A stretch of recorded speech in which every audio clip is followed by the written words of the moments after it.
안녕하세요. 저는 초등학교 5학년 그리고 3학년 아들, 딸을 하나씩 키우고 있는 40대 엄마입니다.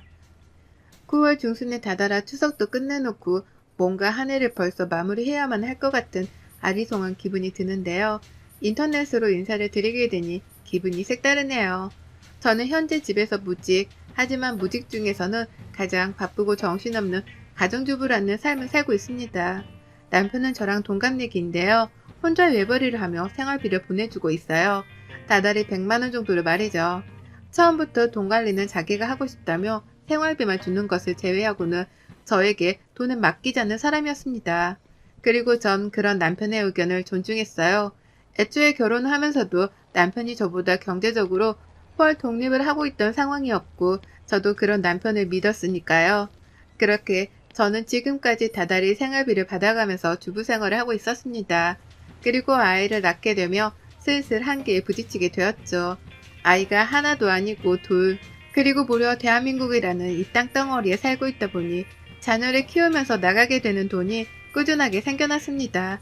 하다못해 어린이집을 보낼 때에도 무슨 숙제나 준비물이 그리 많은지 사소하게 아이에게 사줘야 하는 것들이 늘어났고요. 아이가 친구를 따라 사고 싶다면서 친구의 장난감을 애처롭게 바라보고 울며 뗐을 때에는 마음이 안쓰러워서라도 참다 하나를 사주게 되곤 했습니다. 좀 더 크고 나서는 어쩔 수 없이 학업에 뒤처지지 말라며 학원을 보내게 되고 또 둘째가 태어나면서 첫째 때 썼던 것들을 반복해서 쓰다 보니 돈 나갈 일이 정말 크더라고요. 아무리 제 것에 드는 돈을 아껴가며 모으려고 해봐도 소용이 없었습니다. 들어오는 돈은 매달 한정이 되어 있는데 나가야 할 돈들은 꾸준하게 커갔으니 중간에서 제 똥줄만 타들어가는 중이었죠. 사실 남편은 처음부터 100만 원을 준 것도 아니었어요. 아이를 낳기 전에는 70만 원으로 두 사람의 생활비를 충당하라며 거대한 임무를 맡기는 듯 쥐어줬었답니다. 그때는 뭣도 모르고 그 돈으로 살 수 있다며 부부의 핸드폰 요금에 공과금 그리고 식비의 관리세 이것저것 그 많은 지출을 감당해내려 했어요. 지금 생각해보면 똥줄이 타는 듯한 기분은 그때부터 서서히 느끼기 시작했던 것 같네요. 그러다 결국 아이를 낳고서는 도저히 생활비만으로 아이 기저귀 하나조차 사기가 버겁다고 애원을 해서 겨우 100만 원을 받아내기 시작했고요. 천만 다행이었던 것은 남편이 적어도 월급만큼은 큼지막하게 벌어온다는 것이었습니다. 제가 알기로는 세후 600만 원 정도를 받고 있고요. 그 덕에 급한 일이나 큰일이 있을 때에는 남편을 믿고 돈 문제를 해결할 수 있었습니다. 그래봤자 장례식 부조금이라든지 친인척 결혼식 축의금이 대다수였지만요. 나름 여유있게 돈을 벌어오고 있는 사람이었고 저희가 자식이 줄줄이 딸린 집도 아닌 딱 적당한 4인 가정이었는데 남편은 뭐가 그리 불안하고 또 미덥지 못한 건지 돈 100만 원을 제외하고는 저에게 한 푼 주는 것조차 아까워했어요. 아이들이 치킨 먹자고 하는 그 값조차 아까워하는 사람이었으니 쪼잔하다고 보기에도 충분했답니다. 그렇다고 빚이 있는 것도 아닌데 남편은 뭐에 꼭 허덕이는 사람 마냥 꼭 돈을 갚아야 하는 사람 마냥 10,000원 한 장 쓰는 것도 짜증을 내곤 했어요. 곁에서 함께 사는 가족들은 당연하듯이 남편의 눈치를 보고 살 수밖에 없었답니다. 애들은 무슨 죄냐고요. 아직 초등학생밖에 되질 않았는데도 밖에 같이 장을 보러 마트에 가면 몇천 원짜리 하나에도 엄마, 아빠가 이거 싫어하는 것 같아 라고 하면서 사지를 못하게 한답니다.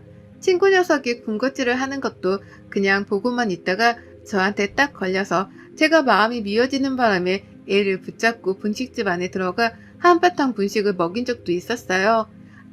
남편한테 전부 다 말해본 적은 없지만 저 혼자 애들을 생각하면 마음이 아파 돈을 펑펑 쓰고 자책을 했던 적이 한두 번이 아니었답니다. 그리고 이런 문제 덩어리 같은 남편의 모습은 시어머니한테서도 똑같이 보였죠. 네, 바로 저희 남편이 시어머니를 빼다 닮았던 겁니다. 시어머니는요, 남편에게 전략정신을 강요하다 못해 어릴 적부터 아주 주입식으로 집어넣어 교육을 시킨 그 장본인이세요. 시아버지께서 공무원이셨는데 나라 돈으로 받은 월급을 허투루 쓰면 안 된다면서 그 시절부터 미니멀 살림을 하셨다고 하더라고요. 뭐 틀린 말은 아니었죠. 나라 돈으로 받는 월급이니 이왕이면 전략해서 좋은 곳에 필요한 곳에 쓰는 게 잘못된 생각은 아니었으니까요. 하지만 그 정도가 지나친 건 분명했습니다. 제가 시집을 오면서 뵌 어머님의 모습은 아직도 잊혀지지가 않아요. 밥 먹다가 밥풀 조그마한 뭉텅이 하나를 실수로 밥상 위에 떨어뜨렸는데 그걸 가지고 앞에서 얘가 이 아까운 걸 라고 소리를 치면서 바로 집어다가 자기 입으로 집어 넣어버리더라고요. 겨우 밥 하나 가지고 혼이 났던 날이었습니다. 그 후로도 국 먹다 국물 한 방울 흘린 걸로 소리를 질렀고 밥그릇 안에 밥알 하나부터 남겨놓은 걸 가지고도 밥 아까운 줄을 모른다며 한참을 혼내셨어요. 며느리로 이상한 애가 들어왔다고 하시면서 말이죠. 그때부터 지레짐작은 했습니다. 처음엔 먹는 걸로 그냥 굉장히 까탈스러운 분이신 줄 알았는데 이제 보니 전략하는 게 몸에 완전히 배어 작은 낭비에도 민감해하는 것이라는 걸 말이죠. 그걸 알고 나서 보아하니 어머님은 정말 저 같은 평범한 사람이 감당하기에는 힘든 점이 너무 많았네요. 남편도 남편이었지만 그만큼 존재감이 크셨던 어머님도 만만치 않으셨어요.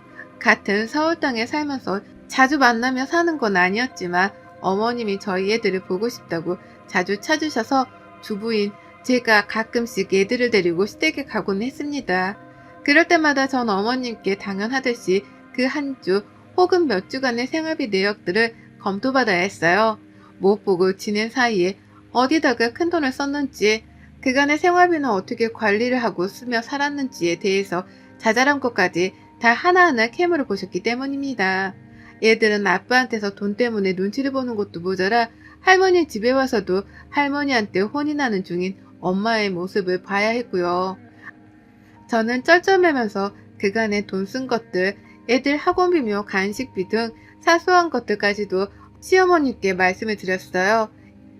이걸 원하신 건지는 모르겠으나 제가 그렇게 다 말씀을 드리고 나면 그제서야 어머님은 그래 이번에도 수고했다 나가 라고 하시면서 만족하다는 듯 고개를 끄덕이셨고요. 한두 번도 아니고 만날 때마다 이런 식으로 저희 집안 사정 가계부를 꿰뚫어 보려고 하시는 어머님의 태도는 날이 갈수록 대범해졌어요. 처음엔 단순하게 돈 쓰는 걸로 궁금해하고 내역을 알려고 하시더니만 슬슬 제가 대답도 잘하고 제 허리끈을 조여가면서 돈을 아끼고 사는 것이 보여 실증이라도 나신 건지 애먼 곳에 초점을 두시더라고요. 제 복장 말입니다. 한 번은 애들 학교에 갈 일이 있었습니다. 학부모 모임 때문이에요. 제가 주부이긴 하지만 그렇다고 집에서만 입는 후줄근한 옷을 입고 나갈 순 없잖아요. 제 아이가 제 복장 때문에 기죽는 것도 못 볼 일이었고요. 그래서 급한 대로 방법을 찾았습니다. 생활비 100만 원으로 인해서 새 옷을 살 수는 없었고요. 쪽팔림을 머금고 저희 큰언니한테 부탁을 해서 옷을 빌려 입고 갔어요. 네, 남편이 월급을 몇백이나 벌어오는데 저는 꼴랑 100만 원을 쪼개가며 살면서 옷 하나도 제대로 사지를 못하는 처지였던 겁니다. 그래서 언니한테 옷을 빌려 입고서는 아이 학교에 찾아갔고요. 그런데 시어머니는 그걸로 제가 새 옷을 산 줄 알았다며 저를 보자마자 옷을 한 줌 손으로 꼬집어 당기며 말씀하셨어요. 너 이거 새로 산 거니? 네가 무슨 돈이 있다고? 라고 말했죠. 옷을 샀으면 돈이 있었으니 샀을 것인데 어머님은 그걸로 다 큰 성인인 저한테 무슨 돈으로 샀는지를 물으셨습니다. 정말 이런 식의 질문이 너무 불쾌하고 듣기 거북스러웠지만 매번 저를 볼 때마다 물으시는 게 돈, 그놈의 돈 얘기뿐이었는지라 화딱지가 날 죽을 지경이었어요. 언니 옷 하나 빌려있는 걸로도 딴지를 거는 분이셨는데 다른 일은 오죽했을까요? 매번 시어머니한테서는 돈 얘기밖에 듣지를 못했고 그 돈 얘기마저도 늘 단속을 하기 위해 건네는 질문이었던지라 취조를 당하는 기분이 드는 건 피할 수 없었답니다. 돈을 적게 주는 남편에게 하소연을 해보며 생활비를 늘려달라고 부탁도 해봤고요. 시어머니 앞에서 애 둘을 키우며 100만 원으로 버티는 건 너무 힘들고 괴로운 일이라며 속마음을 털어놓으려 시동도 걸어봤어요. 새 옷을 산 지도 너무 오래되었고 하다못해 이 어린애들도 밖에 나가면 돈 쓰는 걸로 부모 눈치에 친구 눈치를 본다면서 안타까울 만한 소리도 뱉어내며 동정을 사고자 했습니다. 누구 눈에는 비굴해 보였을지 몰라도 제 입장에서는 독하기만 한 남편과 시어머니를 상대하기 위해서 이 방법이 최선이었어요. 하지만 이렇게 말을 꺼내도 소용없었어요. 아무도 제 말에 귀를 기울이려고 하지를 않았거든요. 돈 100만 원이 모자라다고 투정을 부리는 날에는 더 허리를 졸라서 아껴 쓰라는 대답만이 돌아왔습니다. 새 옷을 사지 못했다고 투정을 하면 밖에 나가 남자라도 만나려 하는 거냐면서 주제와는 상관없는 말로 저를 모욕하려 했어요. 환장을 노릇이었죠. 돈 한 푼, 새 옷 하나가 주는 행복이라는 개념에 대해서 전혀 알지를 못하는 사람들이었으니 긴 대화가 통할 리가요. 그러다 2주 전 아슬아슬했던 어머님으로부터 자린고비의 끝판왕을 겪어버리고 말았습니다. 그 바람에 일이 사연도 적어보내게 되었고요. 저희 큰언니한테 애 학교 간다고 옷을 빌려 입던 날 이후로 저에 대한 걱정을 많이 하기 시작했어요. 잘 살고 있는 줄 알았는데 옷 한 벌 살 여유도 없는 거냐면서 그때부터 막내 여동생 걱정을 한다고 난리였었죠. 생일 때에는 일부러 현금으로 두둑히 선물을 챙겨주기도 했고 그 밖에 아무 날이 아님에도 불구하고 저를 위한다며 옷 한 벌도 서슴찮게 투척하는 언니였습니다. 제게는 정말 인생의 배우자라는 남편이란 놈보다도 훨 믿음직스럽고 든든한 내 편이었죠. 그리고 저는 그 덕분에 제 옷이 나름 많아졌어요. 언니가 준 현금으로는 당연히 생활비에 보태 쓰느라고 옷을 사지 않았지만 언니가 애초에 옷을 선물로 주면 그 옷을 잘 입고 다녔습니다. 그 덕에 지금은 아이 학교에 갈 정도의 옷은 충분히 있었고요. 그리고 전 이 옷들을 절대로 시댁에 갈 때 입지 않았어요. 시어머니한테서 무슨 악담을 들을지 뻔히 상상이 되었으니까요. 그런데 어머님이 이 사실을 알아버렸습니다. 제 옷장의 하품으로서 입고 갈 만한 예쁜 옷이 한가득이라는 걸 직접 두 눈으로 목격을 해버리신 겁니다. 저희 집에 왔다가 직접 옷장을 열어보시면서 말이죠. 그 시작은 남편놈의 한마디 때문이었고요. 시어머니가 딱 하나 좋은 점이 있다면 그건 제 아이들을 그나마 예뻐라 하신다는 것이었는데요. 아이들이 또 보고 싶다고 하셔서 마침 주말이기도 했고 억지로 남편이랑 시댁을 찾았었습니다. 추석이라 어차피 다시 봐야 할 때였는데도 불구하고 일단 찾아갔어요. 그러다 대화를 하던 도중 어머님이 제 옷이 해진 것을 발견하셨고 옷을 사주겠다는 소리는커녕 그 와중에 옷꼬라지가 그게 뭐냐는 잔소리를 하시더라고요. 돈 아껴 쓰라고 잔소리는 하시던 분이 말이죠. 근데 그 말에 남편이 뭐라고 대답한 줄 아세요? 엄마, 얘 옷 많아. 옷장이 꽉 찼어. 라고 대답을 한 거예요. 시어머니한테 걱정을 하든 말라고 하면서 혼자 신이 나서 말입니다. 이런 표현은 좀 그렇지만 남편의 그 한마디 때문에 시어머니는 눈깔이 뒤집혀졌답니다. 바로 그 옷들이 다 어디서 난 거냐며 무슨 돈으로 산 거냐며 갖은 잔소리의 질문을 폭탄처럼 던지셨고요. 그리고 바로 다음날 시어머니는 오후 늦지막히 저희 집에 찾아오셨답니다. 그것도 하필 제가 잠시 장을 보러 나간다고 며칠 만에 집을 비운 시간대에 말이죠. 장을 보고 집에 돌아오자마자 저는 놀라 현관에서 움직이지를 못했어요. 도둑이 든 줄 알았거든요. 현관 앞까지 제 양말 하나가 떨어져 놓여있는데 어질러진 옷가지들이 안방으로까지 이어져 있더라고요. 누가 집안에 있다는 생각에 겁이 덜컥 나서는 움직이지 못했고 안방으로 조심스럽게 갔다가 활짝 열려진 옷장을 보자마자 직감했습니다. 아, 시어머니가 오셨다 갔구나 라고 말이죠. 다른 건 하나도 건드리지를 않은 채 옷장만 딱 열려져 있고 그 안이 텅 비어져 있는데 옷의 행방을 찾을 생각도 안 했어요. 본능적으로 알아차린 거죠. 시어머니가 와서 옷들을 다 챙겨 갔다는 걸 말입니다. 바로 전날 시댁에서 그렇게 혼이 났으니 모를 리가 없었어요. 제 옷의 출처에 대해서 미치도록 궁금해하며 화를 내시던 시어머니. 급기야 우리 집에 찾아와서는 내 옷들을 모조리 다 가져가셨구나 라는 걸 알고 나니 새삼 더 억울하고 화가 나 참을 수 없었습니다. 방금도 마트에 가서 얼마나 돈을 아끼며 장을 봐야 하는지 골머리를 알아가면서 눈치 보며 장을 봐왔거든요. 내가 먹고 싶은 밥 한 바가 눈앞에 보였는데도 순간 이거 몇 번 참으면 야채 하나를 더 사겠거니 하는 생각에 사보지도 못한 채 손에서 내려놨습니다. 꼴랑 그 아이스크림 하나 앞에서 비굴함을 무릅쓴 채로 내 처지를 한탄하며 장을 보고 집에 돌아왔어요. 그런데 집에 들어오자마자 보이는 모습이 난도질에 도둑질을 당한 내 옷장이라니요. 정말 나를 얼마나 더 하찮고 보잘것없는 사람으로 만들려고 이러는 건가 싶어 눈물이 막 흐르더라고요. 이 꼴을 당해내며 살아야 하는 내 처지가 너무 안쓰러워서 더는 못 참겠습니다. 그리고 전 평상시 같으면 혼자 이렇게 울고 서러워하다 말았을 텐데요. 장본과 부엌에 내팽개쳐 버리자마자 시댁으로 찾아갔어요. 이번엔 시어머니보다 시댁에 먼저 도착을 해야겠다는 생각이 들었습니다. 지하철 타고 꾸역꾸역 시댁을 찾아갈 힘도 없었네요. 그래서 저도 모르게 택시를 잡아버렸고 에라 모르겠다며 그 택시비를 굳이 결제까지 하고서는 시댁에 도착을 했어요. 아니나 다를까 시어머니는 아직 집에 도착도 하지 못하신 와중이었답니다.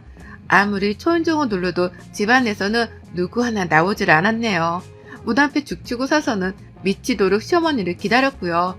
그러다 결국 마침내 제 옷장에서 훔쳐온 것으로 추정되는 옷가지들을 종량제 봉투 안에 꾸역꾸역 담아서는 그걸 계단으로 질질 끌면서 힘겹게 올라온 시어머니와 정통으로 마주쳐 버렸습니다. 시댁 앞에서 말이죠. 어머님은 처음엔 귀신을 봤다 싶었던지 눈을 껌뻑이시다가 제가 정말로 자신보다 먼저 시댁 앞에 와 있는 걸 보고서는 소스라치게 놀라셨어요. 전혀 예상을 못한 것이었죠. 너 왜 여기 있냐?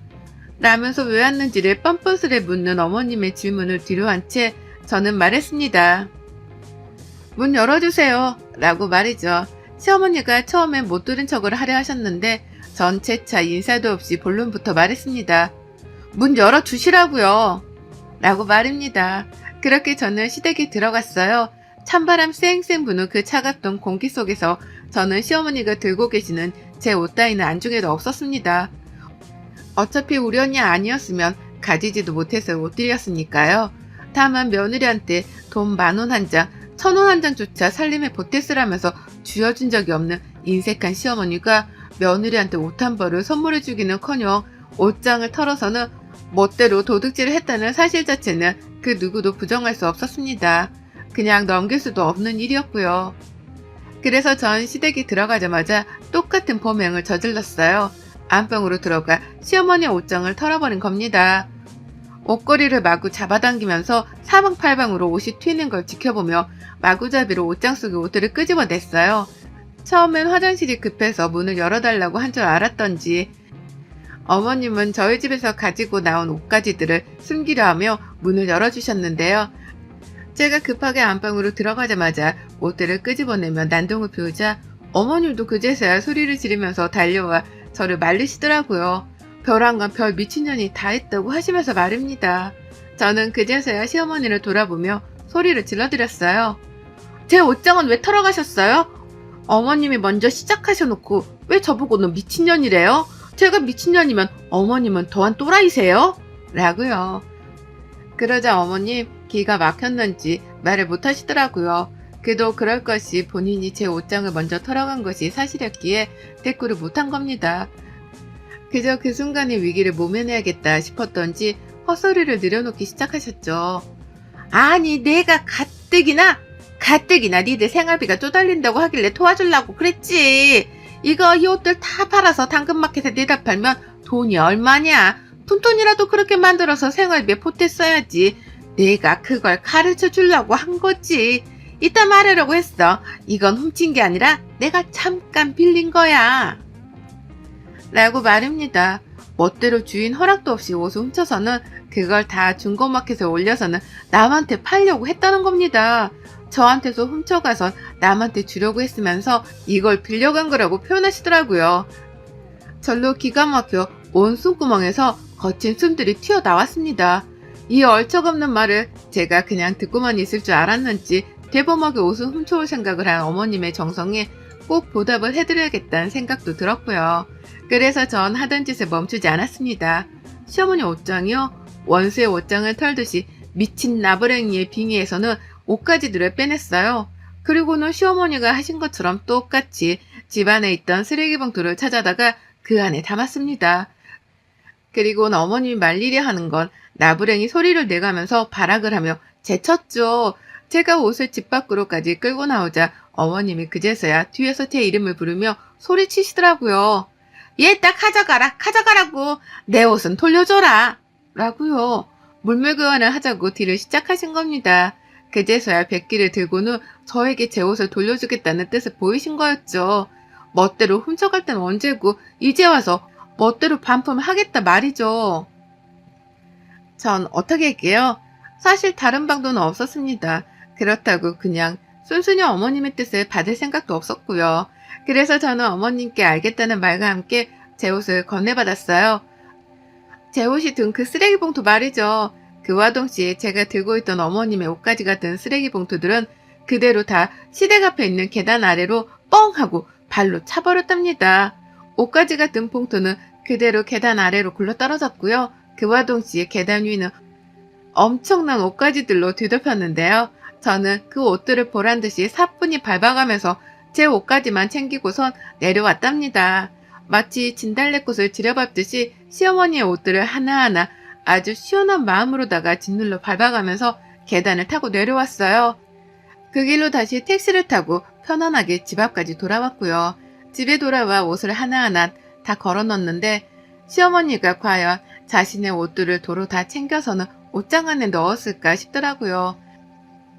아니면 제가 하나하나 다 신발로 밟기까지 했는데 그걸 빨겠다고 세탁기에 넣었을런지도 궁금했고요. 하지만 그날 후 지금껏 2주가 되는 시간 동안 어머님은 전화 한 통, 문자 한 통조차 없으시답니다. 소식이 아주 뚝 끊겼어요. 제가 그 미친 짓을 하며 난동을 부린 것에 상심이 크셨던지 아님 자신의 옷이 며느리한테 짓밟혔다는 것에 자존심이 상한 건지 어머니께서는 무려 2주 동안이나 아무 소식이 없이 저를 내버려두고 계시답니다. 그 덕에 저는 추석이 되고 나서도 시댁에 찾아가질 않았어요. 어머님을 뵙기가 힘들다는 이유에서 말이죠. 그리고 어머님께서도 추석에 오질 않는 저를 찾는 연락을 웬일로 하질 않으셨고요.